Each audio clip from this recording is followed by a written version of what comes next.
One of you out there listening and watching us today on independent television.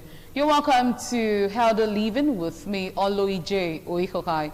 And today on Healthy Living, we'll be looking at something common, something generally known as diarrhea. And today we'll be looking at diarrhea in children. And to do justice for us is Dr. Jolly Nosa Iguma. Dr. Good afternoon. Good afternoon, viewers. Thanks for having me. Doctor, today we want to look at diarrhea in children. What is the cause of diarrhea in children? Yes, when we talk about diarrhea, firstly, let's define diarrhea. By definition, we say diarrhea is the frequent passage of 3 or more watery or loose stool over a period of 24 hours. That is to say that if a child at any point in time begins to pass watery stool such that the stool take the shape of the container, if the child is to stool in a container, they takes the shape, or the stool now contains mucoid or becoming bloody. At this point in time, the stool is frequent. The child might stool up to 3, 4, 5, 6, as the case may be, over a period of 24 hours in a day. Then we say that this child has diarrhea. Generally, diarrhea is a global health challenge, considering the fact that, according to World Health Organization, diarrhea is the second commonest cause of death in children, and it's a global disease. That's to say that it's a worldwide disease that affects children. It causes mortality as well as morbidity, and 2 billion cases are reported yearly, and 525,000 cases of death are reported in children. You can see that diarrhea is a killer disease in under 5 age group. And diarrhea is caused by microorganisms. It's a disease that is transferred from one person to another, usually fecal, oral route. And we will say that diarrhea is caused by virus, bacteria, and protozoa. Generally, the major cause of diarrhea in children is the rotavirus, others being the adenovirus and the Norwalk virus. But the rotavirus is the major cause of diarrhea in children. And other than the virus, we still have the bacteria cause, bacteria such as the Escherichia coli, usually the enteropathogenic E. coli, the enterotoxigenic E. coli. Then we have the Campylobacter. Then we have the Entamoeba histolytica. We have the Suspora belli, which are usually the protozoa type. And we can also classify the diarrhea into 3 forms. We shall be looking at that as we progress. Okay, so Doctor, what are the health conditions related to diarrhea? Yes, just like we defined earlier, if a child passes stool frequently, up to more than 3 or more, 3 or more over a period of 24 hours, these stool can also be bloody or mucoid, as the case may be. For as much as this stool is frequent over a period of 24 hours, we say that this child has a diarrhea. Other than that, this child can also have vomiting, usually if it is the acute watery diarrhea. So that would, I actually said earlier on that diarrhea is classified into 3. So the acute watery diarrhea, the child will come down with frequent stooling. Then there's vomiting. There can also be fever, as the case may be. So these are generally the symptoms of the diarrhea. And when we say the acute watery diarrhea, if we have to really classify them, the acute watery diarrhea usually starts acutely. It starts suddenly. A child that once passed through like twice in a day. Normal, you see this, yes, you see this one, the stool is well formed, semi-solid, as the case may be. But in this case now, you see this child now passing watery stool. And this watery stool can take the shape of the container. And the child starts vomiting, as the case may be, alongside stooling. And the acute watery diarrhea usually lasts a period of 7 days, provided it does not exceed 7 days. If it does not exceed 7 days, we can say, oh, this child has acute watery diarrhea. Okay. So another classification is what we call the persistent diarrhea. So in persistent diarrhea, you can say that if the acute watery diarrhea now prolong more than 2 weeks or 40 days, we no longer say it is acute watery diarrhea. We say it is now persistent diarrhea. That is diarrhea that lasts more than 2 weeks, as the case may be. Then other than that, we also have what's called the dysentery diarrhea. In the dysentery diarrhea, it means that the child passes watery stool, and when you visualize the stool, or when you look at the stool of this baby, of this child, you see that the stool contains mucoid, or is blood. So when there's blood in the stool of this baby that is, that is passing stool frequently, we can now say this is dysentery diarrhea. So in a nutshell, we say that diarrhea is classified into 3. We have the acute watery diarrhea. In terms of duration, we have the persistent diarrhea, and we have the dysentery diarrhea. They usually have, different causative organisms. As I was trying to say earlier on, that the microbes or the organism responsible for diarrhea is usually transferred through fecal-oral route, and virus is the major incriminating microorganism. Other than that, we have the bacteria, which is common everywhere, which is ubiquitous, usually as a result of poor hygiene or poor sanitation, as the case may be. And we also have the parasitic protozoa form. Like the acute watery diarrhea, the major incriminating cause of acute watery diarrhea is the rotavirus, which is the common 70% of diarrhea is caused by the rotavirus. It might not be actually bacterial cause. 70% of diarrhea is caused by rotavirus. And acute watery diarrhea has been studied to be caused by this rotavirus. Other than that, we also have the bacterial cause. And the bacteria that is commonly responsible for this acute watery diarrhea is the Escherichia coli. Usually the enteropathogenic E. coli, the enterotoxigenic E. coli. Then we have the Salmonella. Then we have the Vibrio cholera O1. So all these are the organisms that are responsible for the acute watery diarrhea. Then for the persistent diarrhea, usually the diarrhea that lasts more than, lasts more than 14 days, as the case may be. So the organism that is responsible for this is usually the Shigella. All strains of Shigella, either the Shigella boydii, Shigella flexneri, Shigella sonoi, or dysentery. All these are, these are microorganisms. Then we also have the parasitic protozoa, usually the Cryptosporidium. So these are the organisms that are responsible for the persistent diarrhea. And for that of the dysentery diarrhea, you see, one thing about it, the factor or the symptom that distinguish the dysentery diarrhea for the other 2 forms of diarrhea is that the dysentery diarrhea will come down with blood. So this child passes blood in the stool. So once there is blood, when there is blood, the stool becomes a dysentery diarrhea. So you can see that as a distinguishing factor. And such, that actually is very dangerous, because that might actually cause death in children when they now begin to pass blood. In stool. For the reason be that when we see blood in stool, we begin to think of a perforation because of invasion in the intestinal lining. And the organism that is actually responsible for this is usually the Shigella, usually the entero-invasive E. coli or the entero-hemorrhagic E. coli. Not only that, Shigella too can also be responsible for this dysentery diarrhea.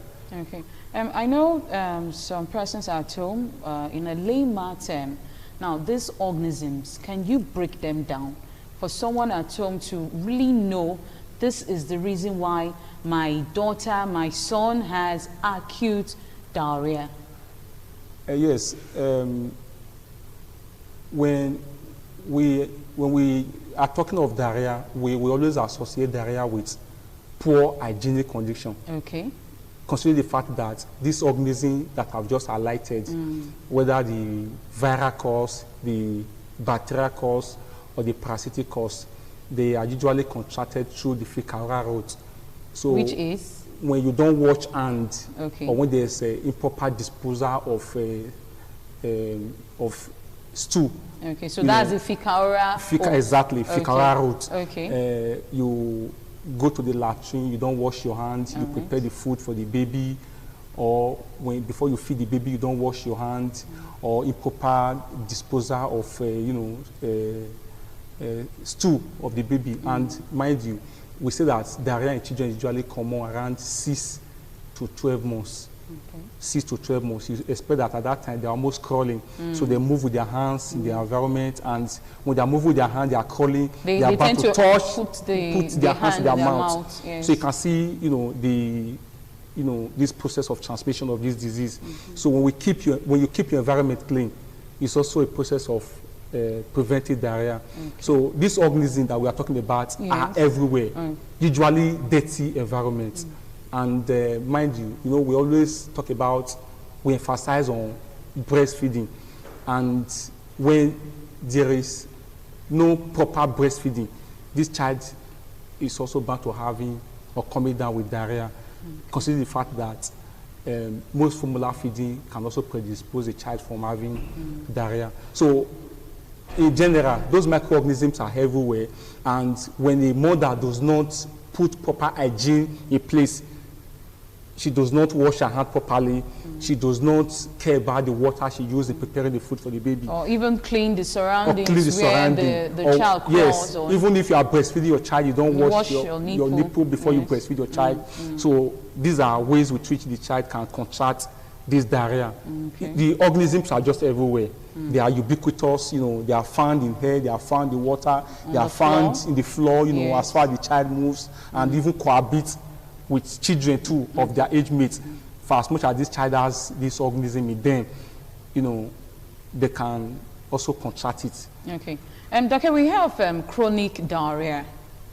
Now, what's the difference between the acute diarrhea and the chronic diarrhea?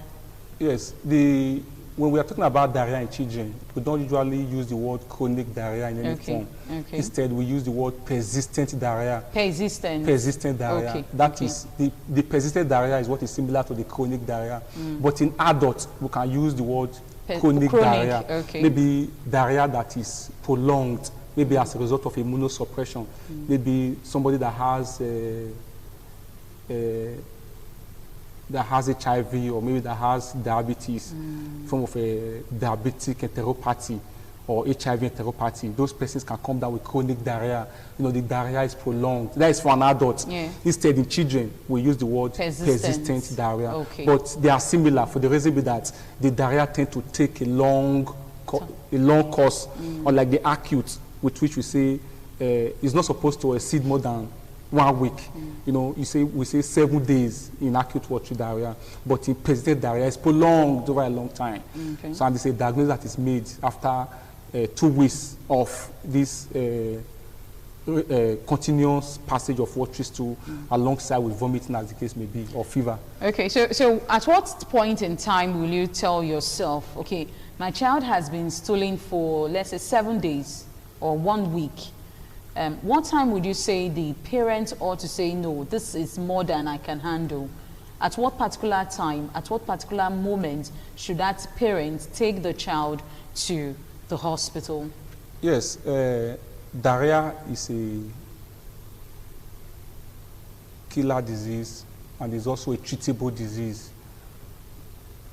Other than that, it's also a preventable disease. Depending on the stage of the diarrhea.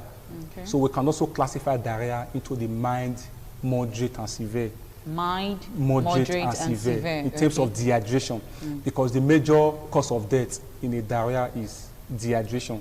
You see, when the child begins to vomit, when the child begins to pass through, they get dehydrated because of the water loss, as the case may be. And this water loss can also affect the cardiac output and result to a cardiac collapse. So if the child is passing through and there is vomiting, or no vomiting as the case may be, it's just passing watery stool, there's a measure the parents can put in place, usually the mother. They can prepare what we call the oral rehydration solution on their own, in form of a salt sugar solution. They can give this to the child. Yes, exactly. Because there has to be a fluid replacement. So as this child is passing stool, because mind you, what the microorganism does to the intestinal lining is to affect the normal absorption, secretion process. So you can say that the absorption will reduce and the secretion is increased. So that is why there is frequent stooling. That is what those microorganisms is capable of doing to the gastrointestinal tract. So if the mother begins to feed the child with this salt sugar solution, and the salt sugar solution is a very simple process to produce, to make. Yes. What is required is just a clean cup or a clean vessel. Usually we say 1 liter vessel, or we say the Ragolis, can. That is what is required. Then ensure that the water you are putting in that Ragolis can, which is 1 liter, is very clean. If possible, you boil the water, because the water source is very important. Because the water source could also be a source of the diarrhea. Yes. So ensure you boil the water very well. Ensure that the water you are using is a clean, potable water. Then you put 5 cubes of sugar in that 1 liter can. Then 2 tablespoons of salt. It has to be to the level, that you put to that water containing 5 cubes of sugar. Then you shake and ensure that there's something dissolved, readily. To the extent when you taste such water, it has this kind of coconut taste. So you can begin to feed your baby with that, while your baby is stooling. Because what you just need is fluid replacement, while the organism burns out completely from the gastrointestinal tract. So you feed your baby with that. If you do that for 3 days and the diarrhea persists, or maybe the child becomes unconscious, or the child becomes irritable or lethargic, or the child becomes anorexic, or refuse to take the salt sugar solution to the mouth, you don't wait for 3 days. You see, that is why they say when symptoms persist after 3 days, you see a doctor. Yes, that is why the mother should have to take the child to the hospital. If not, the diarrhea is a treatable disease. You can say that I've just explained how even the mother can also help to treat diarrhea at home. But however, if the vomiting persists and the diarrhea, which is the passage of frequent stooling persists, the oral medication, which is the use of salt sugar solution to the mouth, might not be effective. This child might need other means of fluid replacement, usually the intravenous route, and this must be done by an healthcare practitioner, usually in an health center or an hospital, as the case may be. Okay, so now you're saying the mother should not wait till it's 7 days or 1 week, like you earlier said. Yes. So it should be 3 days. After 3 days, your child is still experiencing what we were talking about, diarrhea, stooling, and weakness of the body and everything. The mother, the parents should take the child to the hospital. Exactly. Okay, now, some persons say, I have food poisoning. So I have diarrhea, I have been stooling and stooling and stooling, all because of food poisoning. So is it true that food poisoning can also cause diarrhea? Yes. If we are to consider diarrhea in general, just like we said earlier on, that the causative organism of this diarrhea include the bacteria Salmonella. The Salmonella is also one of the microorganisms that is responsible for food poisoning. So if at any point in time one ingests any food, whether ice cream or not properly cooked meat, or food that contains dairy or milk products, within 12-24 hours, as the case may be, the person begins to pass stool frequently. We can say it's a food poisoning. Okay. So whether in adults, whether in children. So depending on the microorganism that is responsible, whether the staph aureus, whether the botulinum toxins, whether the salmonella, which is the major cause of food poisoning. So the person will actually come down with frequent stooling, whether adult or in children. But when we are restricting diarrhea in children, we don't normally talk about food poisoning because we are talking about secretory diarrhea. We can also have another form of diarrhea, which is osmotic diarrhea, in which you take something of a high sugar level, then you begin to pass to, as the case may be. That is what we call the osmotic diarrhea. But in diarrhea classica, as we speak about in children, it's usually the secretory type because of the microorganism that is responsible for it, because it tends to affect the normal secretory organs, the normal secretory and absorption phase. No, the absorption is reduced while the secretion is increased. So that is why a child or a baby with diarrhea that has been affected with this microorganism will begin to pass, this frequent stooling until this organism is completely born off. And at that point in time, we have to ensure fluid replacement because it's dehydration that will now actually cause death, in a child that is passing stool frequently. Okay. So apart from the salt sugar solution, is there any other food intake that the patient, the child can take? Yes. You see that most children that die from diarrhea is usually as a result of malnutrition other than the dehydration. Malnutrition in the sense that at that time they suffer diarrhea, there might be little intake of food or absolutely food refusal. So you can see that such child begins to lose weight. They begin to get emaciated.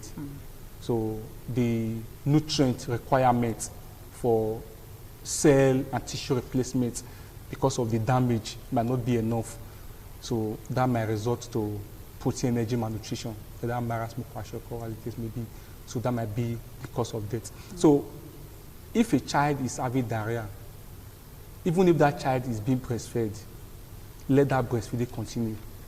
But to some cultural practice, some mothers will believe that for a child that is having watery stool, they will cease feeding. They will say, oh, for as much as I'm feeding, the child will pass too. So if I stop feeding, the child will stop stooling. You can see the cultural belief. It shouldn't be so, because the nutrient requirement should be increased at that time that baby is having diarrhea, because the nutrient requirement should be increased at that time.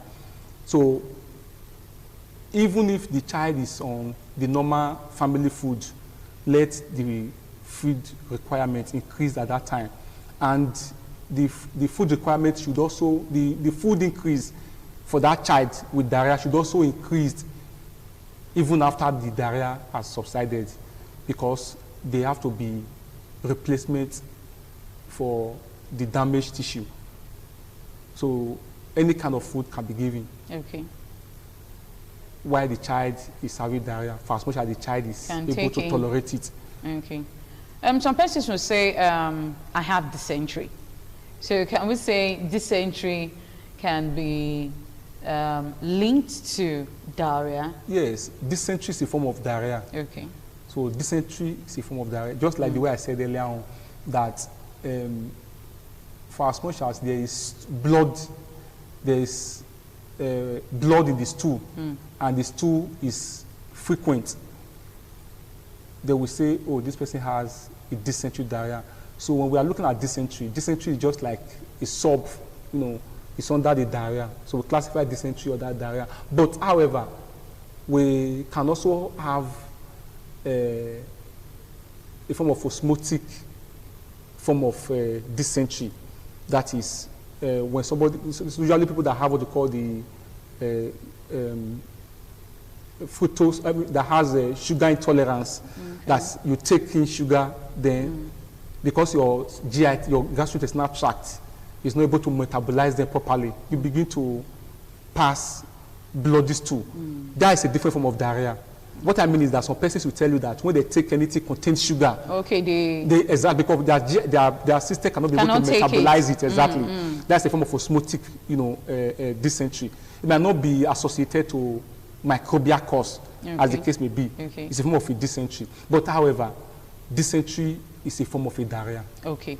Yes, dysentery is a form of diarrhea. Now, we have lots of persons saying there is a disadvantage to dysentery. There's a disadvantage to diarrhea. Now, can we also say there is an advantage to diarrhea in the system? Well, these are cultural beliefs.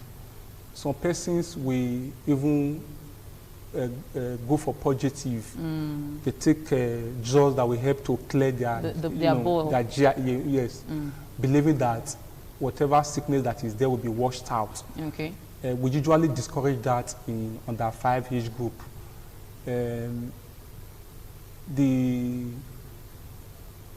see, the problem with diarrhea is that there is loss of fluid and electrolytes. So when you take purgative, or at any point in time you are having diarrhea, then you don't, go for any intervention. You don't do a fluid replacement.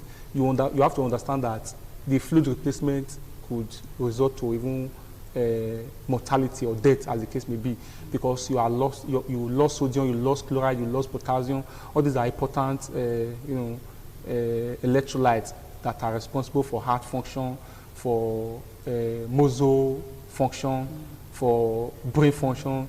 So when you lost those, electrolytes and fluids, you can see that the person might begin to have problem. So in fact, so there are no advantages. It does not have an advantage in any form. Now, Doctor, you talked about death.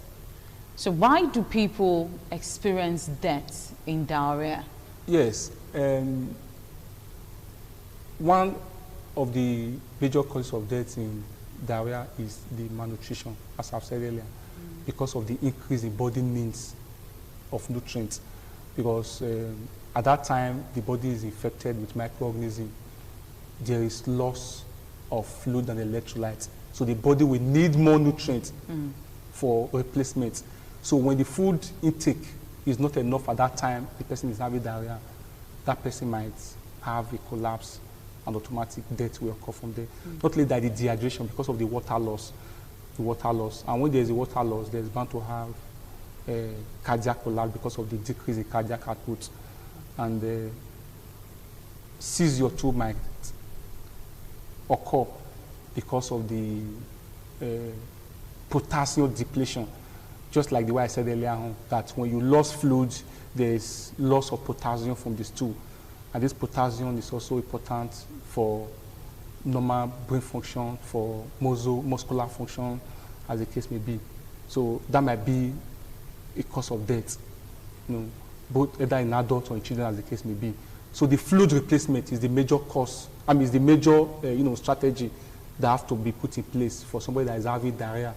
When the child is passing stool frequently and there is no fluid replacement, there is bound to be shock or a form of a cardiac collapse. That is almost the near phase of death. So whichever way, either you give the baby fluid through the mouth, through the nasogastric, through the nasal airway, if they cannot tolerate food through the mouth, or if they are refusing food, you can also use an intravenous means to ensure that this child with diarrhea is given fluid as a replacement. The major cause of death actually is malnutrition and depletion of body fluid, which is the loss of fluid from the body that I've said earlier on. So that is the major cause of death. Okay, so we're saying watery stool. What if the person doesn't pass out watery stool? It's a normal stool and it's frequent. Can we still call that diarrhea? Well, depending on the kind of food the person have just eaten, we actually make a diagnosis of diarrhea if the stool is watery and is frequent. You can see that while we define diarrhea, we said over a period of 24 hours. We cannot say a child passes stool like 6 times and the stool is watery. It's diarrhea. Exactly. Okay. We cannot say, oh, this is normal. The mother can as well tell that, oh, this is the normal stool of my baby, you know, semi-solid form, but now it's becoming watery. It's becoming watery. And if that continues over time, you can see that a very active, bouncy baby will become lethargic. They become irritable. They might begin to, you know, demand for water at that mild stage, after which they will not be able to take in water anymore, usually when it goes to the moderate and the severe form. So we cannot actually say it's normal, because with time, because of the loss of electrolytes, there's bound to be muscular weakness, there's bound to be a depletion of you know, nutrients as well as electrolytes, from which aid in proper functioning of the body. Okay. So, Dr. we want to know the treatment for this diarrhea. Yes. The treatment. Yeah, we know you mentioned the salt sugar solution. Salt sugar solution. Yes. The other treatment available, you know, we don't mention drugs in a program like this. Yes. The other treatment available, we have to be carried out in the hospital. Just like the way I said earlier on, that diarrhea is classified into 3 forms. He said that the acute watery diarrhea, the persistent diarrhea, or the dysentery diarrhea. The only reason why we have to use an antibiotics is if we are sure that, or antimicrobial agent, is if we are sure that, oh, this one is classically a dysentery form of diarrhea. Because the dysentery form of diarrhea is the culminating microorganism is either the protozoa or the bacteria. And the bacteria that is usually responsible for this is the Shigella. Usually the is the Shigella or the Escherichia coli, usually the enteroinvasive E. coli that is responsible for the dysentery diarrhea. So we give an antibiotics to actually cater for the microorganism that is responsible for that. Other than that, the best thing we have to do is fluid replacement. Yes, fluid intake through the intravenous route or through the nasogastric tube. So we have to ensure that the fluid replacement is done to avoid dehydration, because dehydration will actually cause death if not properly handled. For a child that is not losing, you know, stool, there's bound to also lost weight, as the case may be. So the fluid replacement will have to be done in the hospital through the intravenous or through the NG tube, as I said earlier on. So these are the, you know, the measures that we put in place where we are treating diarrhea, other than the salt sugar solution that the mother can carry out at home. Even after they are discharged from the hospital, the mothers have to be taught how to also continue the salt sugar solution at home. World Health Organization have been able to make this easier, other than this processing of the salt sugar solution. You can also buy it already in processed form of a sachet. It's just for you to put in clean water. Then you feed your baby with that. So you don't have to worry yourself, oh, what kind of spoon do I use? Or the quantity, the content. Exactly, the content, you know, like that. The quantity of sugar and the salt. It's already processed. And not only that, we can also give zinc tablets.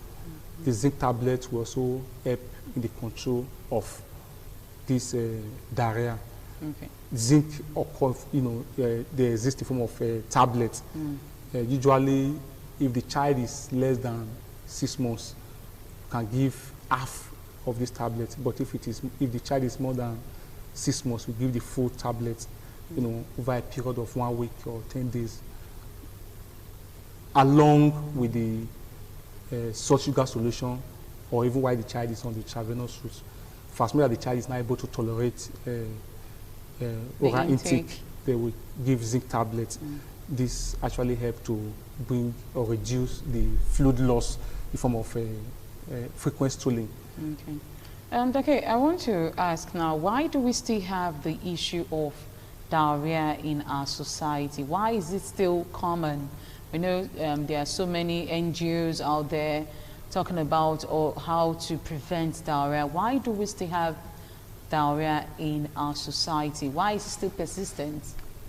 Yes, if you look at the persistence of disease in our environment, we have to put illiteracy, ignorance in play. You know that illiteracy, ignorance, and disease, they form a vicious circle. Illiteracy and ignorance. That is the purpose of this enlightenment.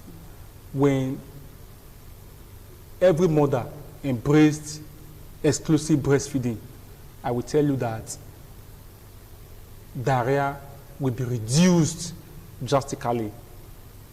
For the fact that most mothers don't breastfeed their baby, that will make diarrhea to be very common in our environment. Exclusive breastfeeding is also a prevention against diarrhea. Not only that, you can see that most mothers are not aware of the fact that personal hygiene is a prevention against most diseases, usually this diarrhea that we are talking about. So ensure that before you start preparing food, you wash your hands. After preparing food, you wash your hands before giving food to your baby. Okay. Proper hand washing. When you visit the toilet, you wash your hands. When you put this in practice, you are reducing this communicable disease. You are reducing diarrhea as a killer disease to children. Not only that, there have to be proper immunization. Measles vaccination that is given to a baby also help to prevent diarrhea. And measles also form part of our immunization schedule in Nigeria, which is usually given at 9 months. I will tell you that if a child suffers measles, maybe for the reason that they were not giving the vaccine, or they were given the vaccine, they didn't mount immunity against this vaccine, they tend to suffer diarrhea. And this diarrhea usually become persistent, as the case may be. So I'm trying to relate the relationship between diarrhea and measles vaccine. Okay. Children that don't take measles vaccine, they are more likely to suffer diarrhea compared to children that were vaccinated against measles. So proper vaccination against measles is also a prevention. So putting this in place, let mothers understand that clean environment is a prevention against disease condition. When we are able to put those in place, we are able to reach out to mothers, not only in the urban area, in the urban setting, even in the rural area. And the government too has a role to play. You will see that most mothers, they don't have access to potable water supply. They take water from the stream, and those streams, from one end, somebody has defecated on it, while somebody needs this water as a source for their cooking, for drinking. Yes, you can see. So when there's provision of potable water, you can see that diarrhea will be reduced to very minimal stage. Great. Now, to some mothers or children that are above breastfeeding age, now what will you tell those mothers that maybe they use what we call the bottle to feed their children? What will you have to tell them? Yes, we said earlier on that microbes are responsible for diarrhea, either the bacteria that is very ubiquitous or the parasitic protozoa. We can also have what we call the breastfeeding diarrhea. Some mothers will store breast milk in the container or in the bottle, and after 6 hours, you are not supposed to give that breast milk to the baby. Okay, after 6 hours. After 6 hours. After 6 hours. And some mothers are not aware of this. They even give breast milk till the next day. And bacteria can start growing in this breast milk, and that can be a source of contamination. That can be a source of diarrhea to this baby. And the water that is used in washing the can might not be potable. This water might be contaminated. And the mothers too might not even wash their hand properly before watching, this feeding bottle, as the case may be. So these are the process, with which the child might, contract this diarrhea through this organism that is ubiquitous, that is everywhere. Because I said earlier on that those microbes are in the air, they are in water, as the case may be. So it's not a spiritual cause. It has a process, with which they are distributed. It's fecal, person-to-person contact. So that is how children contract this diarrhea. Yes.